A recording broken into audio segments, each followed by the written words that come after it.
evening. I am Tony Dattino, and I am the founder of the USA Memory Championship. And as the founder of the USA Memory Championship, which I did in 1997, so that's 23 years ago, I've had the opportunity of meeting some amazing people in the science world and having collaborations with people now with MIT and Lumosity, and it has just been a journey of what have we learned and what are we continuing to learn that makes such a difference in our lives as we get older, no matter what our age is, because no matter what your age is, you're getting older. And so what's becoming more and more fascinating to me is I've been at this for over 20 years, and I keep waiting for it to happen, in terms of people becoming more aware of not only is our physical well-being most important to us, but the well-being of our mental fitness, our thinking, our memories, our concentration, our ability to communicate, our ability to draw memories forward in terms of how we learn. It's coming into the spotlight. And I was watching a really interesting segment on 60 Minutes on this past Sunday, right? Sunday afternoon football, and comes 60 Minutes segments. And they had a segment all about our brain and our brain health as we get older. And one of the growing concerns that science is aggressively working on as we talk about people living to older ages and their projections. And if you study the data that's coming out on this, the projections for people that are going to be the fastest growing segments of our population are over 80 years old. And if you break that even further, even 90-year-old and 100-year-olds as a percentage. Now, absolute numbers, I'm a finance data guy, so if you're going to double 10 to 20, that's 100% growth versus, a million to 1,010,000. It's what are the absolute numbers. So the doubling of our population of senior centurions, folks in their 90s. But here's the interesting part. What they're suggesting is that more than half of people that are going to be born in the next several years are going to live to be 100. It's staggering. So let's talk about our population today. Our population today, we have more and more people entering into over 65 years old, which puts economic burdens certainly on our Medicare and our Medicaid and our healthcare systems. It certainly puts a significant burden on our Social Security and how we live and how we financially are able to do that. But one of the things that we've ignored and is beginning to come to the forefront is our mental health. And so the segment on 60 Minutes was really zeroing in on a group of people they've been tracking for 7 years, which I found fascinating, in a project of people 7 years ago that were approaching their 80s, and now they're getting into their 90s, and some of them that were in their 90s are getting to the 100-year mark. And the biggest thing is about, as they're getting older, is all about mental health. And what excites me about that is I did a broadcast yesterday, which was really good, and it was all about, now we're going to look at what's your ideal brain care score.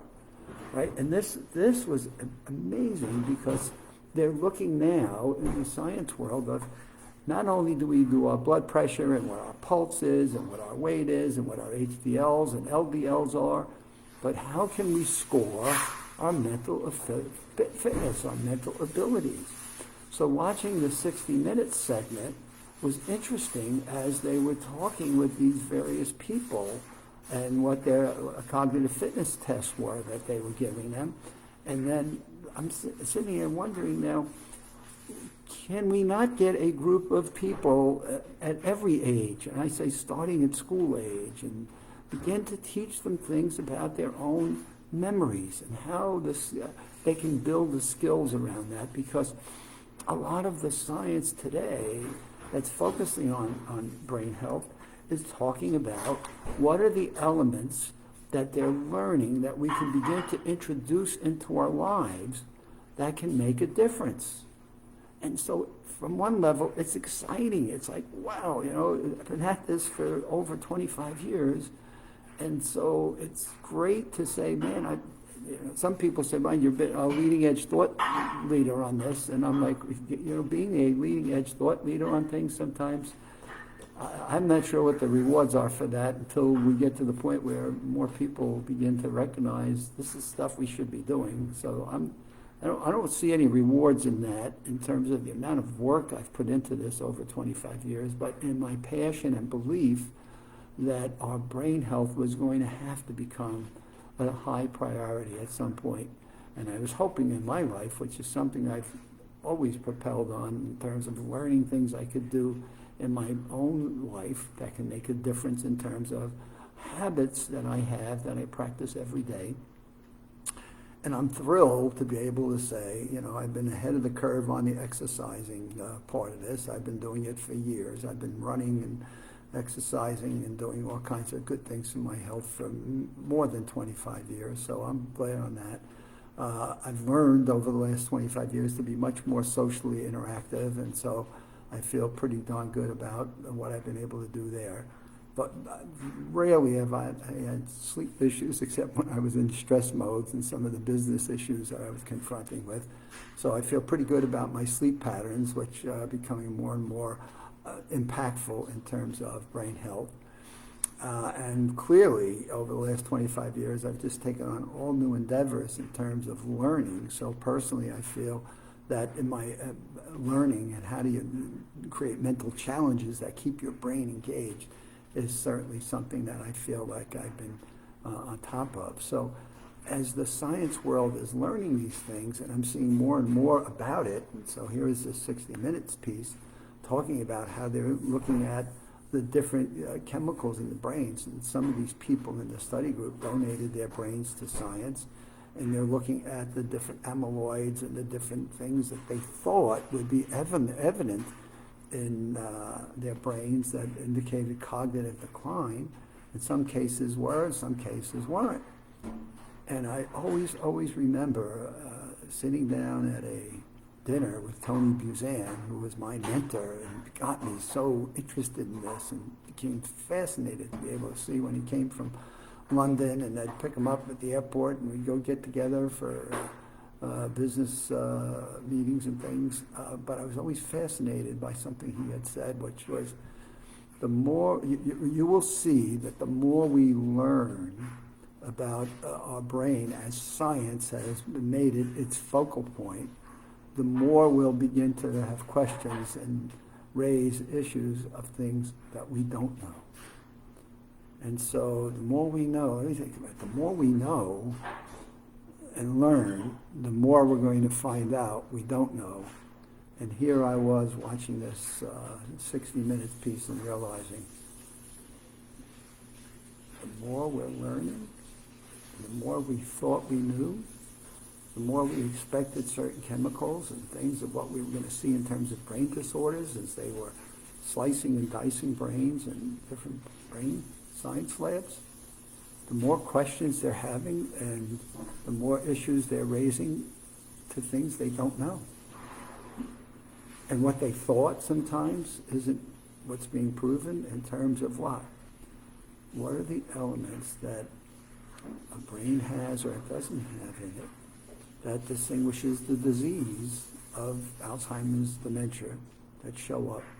And they thought amyloids were going to be it, and yet they found some seniors that had dementia that didn't have amyloids in their brain. They were like expecting to find bunches of it. They found other seniors that had clusters of disease in their brains, and yet demonstrated no evidence of cognitive decline at all. Which then raises the question, what if it's not amyloids and it's not of T cells, well, what is it? What is it going to be? And so I get excited because Michael Dattino has taken now the online course, Maximum Memory Mastery, which is mental challenges at its best, and how to build social interactions, and how to put your brain through some really focused, mindful training. And he's now expanding that to create a course on brain health. And this course is ahead of itself. I mean, it's like, my goodness, I'm looking at this here, and I'm saying, Michael, you've got the course. It's coming. 60 minutes, mental challenges. What are we doing for teaching people how to maintain strong brain health throughout their whole lives? So as we come to this year's Thanksgiving and dealing with COVID and the things that providing challenge, the thing I am just so thankful for is years and years of work. I've got a son who's putting the pieces together that are so timely and so relevant to a general population of our country that can make a huge difference. And then I have a daughter, Karen, who has just been 22 years of working on the USA Memory Championship with a granddaughter, Patricia, who just makes such a world of difference in putting on an event that more and more people are learning about and getting inspired about, because what is more important than our own mental capacities, our own critical thinking, our own abilities to retain and recall life experiences that are important to us in ways that enable us to still be who we are. And as I was talking with people, one of the biggest concerns they have is, if I lose my mental abilities, then who am I? And I feel so excited that we're on the cutting edge of being a thought leader that at least is beginning to recognize as having a need in our communities that we can serve, that we can be a part of, and we can make a difference. And the great news is we've got 25 years of study and research behind it, so that when we're talking to people, we've got life experiences that have got lots of guts to it, lots of fabric and lots of fiber to it, that gives us the confidence that we clearly know what we're doing, and we know we can make a difference in the lives of people. To me, that's the recognition that says, hey, I've been on the right track, though I've been on the track for more than 20 years. But the good news is it's taking us to a place that makes a difference in people's lives. And to that, I am grateful for this coming Thanksgiving, that I've got that in my life. I am not sure when I'm going to be back, whether or not I'll be back on Friday or Saturday. I'll try to do one more broadcast between now and Monday. The schedule's flipping in terms of some of the interaction. We're being socially distancing and socially careful. I usually do a Saturday afternoon broadcast, which is what I think I will be doing sometime on Saturday. But stay tuned. Stay in with Live with Tony. I'm queued up. I've got plenty to talk about. I am not running out of things to discuss and talk about on my Live with Tony broadcast. And I'm really excited about Michael's Maximum Memory Mastery online course. He's been ahead of himself, and that course has been really right on point and on target, and we're making a couple of new ones that are going to be even better. So lots to be thankful for, and enjoy your Thanksgiving Day. May I wish my Live with Tony audience a joyous Thanksgiving, and may you please be safe, practice your social distancing, but enjoy your meal and your social interactions with your family, because what we do know is social interactions are important to us. So enjoy your social interaction and stay tuned. I'm most likely to be back on Saturday.